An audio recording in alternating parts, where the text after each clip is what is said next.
Senador Lacson, inurong ang investigasyon sa maanumalyang flood control.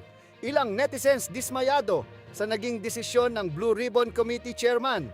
Naging usap-usapan nga sa ngayon ang pagsususpende ni Ping Lacson sa investigasyon nito sa mga naging pahayag ng 18 Brave Marines.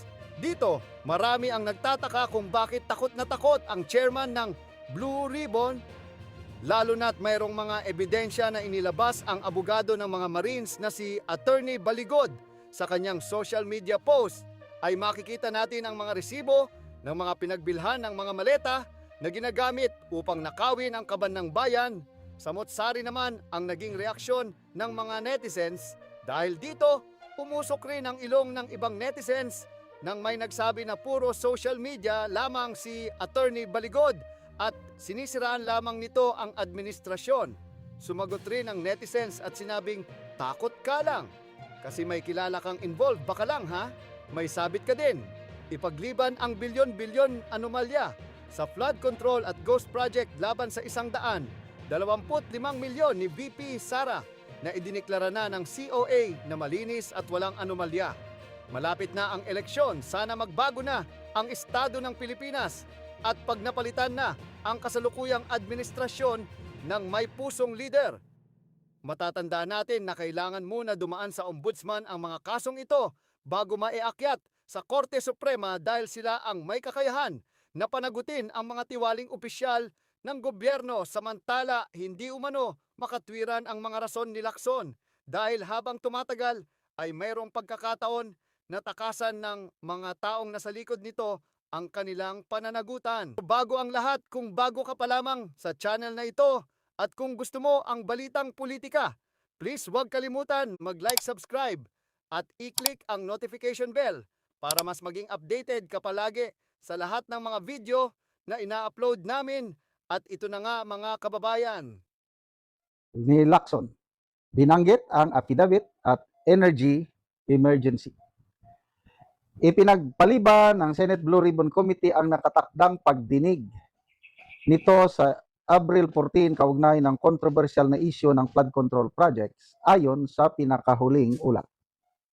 Batay sa pahayag, ilang mahahalagang dahilan ang tinukoy kung bakit hindi mo na itutuloy ang hearing, kabilang ang inaasahang pagsusumiti ng affidavit ni dating Ilocos Sur Governor Chavit Singson, kakulangan ng suporta para sa partial report. Ano ba ito? Bakit kulang ng suporta? Para hindi ako maniwala. At ang kasalukuyang national energy emergency. Necessary to reschedule. Yan ang pahayag. Sa liham ni Senate Blue Ribbon Committee Chairman Senator Ping Lacson kay Chavit Singson, ipinaliwanag ang desisyon. The committee, ito na yung sulat ni Lacson kay Singson. The committee has deemed it necessary to reschedule the public hearing contingent on the mitigation of the current national energy emergency and the formal submission of your sworn affidavit, including all pertinent supporting documents. Dagdag pa niya, additionally, the committee has deferred the resumption of the hearing pending the review and signing of the partial committee report currently before its members.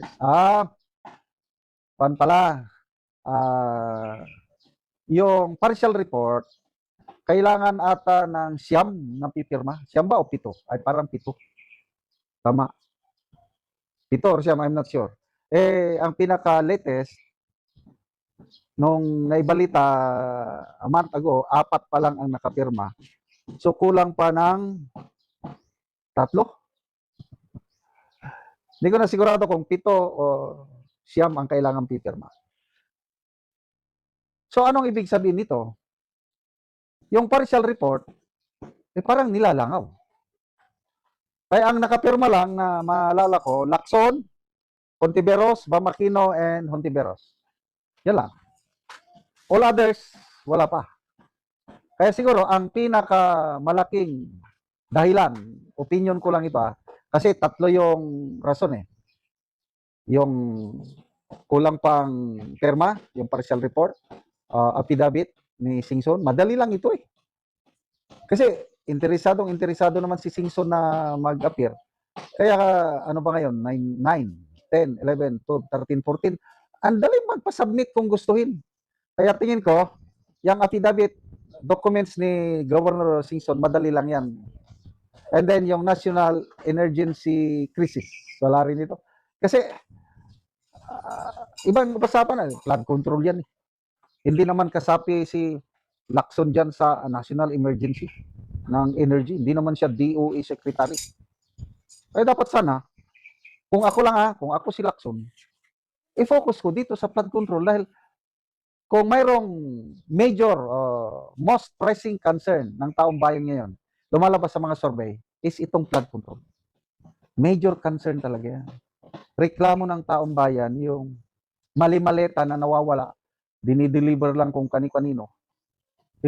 Masakit yon para sa taong bayan. Buwis ng bayan yan.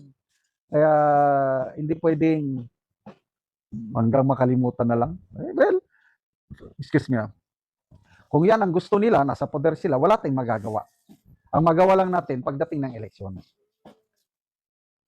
Malapit na, 2028. Doon natin ibubuhos yung pagkadismaya, yung galit natin sa mga namumuno ngayon na wala, hindi inuuna ang kapakanan ng taong bayan. Dahil, to me, napakalaking inhustisya itong nangyari, itong nakawan, mali-maleta, flood control na ito, instead na makatulong, trilyones yung nawawala o nalustay. For 3 years, sabi ni Congressman Erese, 1.45 trillion pesos ang kung saan-saan napunta, hindi na natin ano. So, kulang ang suporta, kulang ang perma, nilalangaw ang partial report. Mayroon pa bang pupuntang iba? Kaya, to me it does not matter anymore kung matuloy o hindi ang hearing. Kasi wala naman ako lang ito. Wala na akong asahan diyan sa Blue Ribbon hearing ni Senator Lacson. Mabuti pa, again, opinion ko lang ito, kung si Senator Marcoleta pa ang chairman diyan, tapos na siguro ngayon ang hearing at mayroon ng report, final report. Kaya lang, sayang at nagbago ang ihip ng hangin. Bigla naging chairman si Senator Lacson na okay pa naman siya nung una. Mabilis ang kanyang yung dati napakataas ang paghanga ko, pagtiwala ko kay Lacson dahil matagal niya nang ginagawa yung lumalaban ng korupsyon.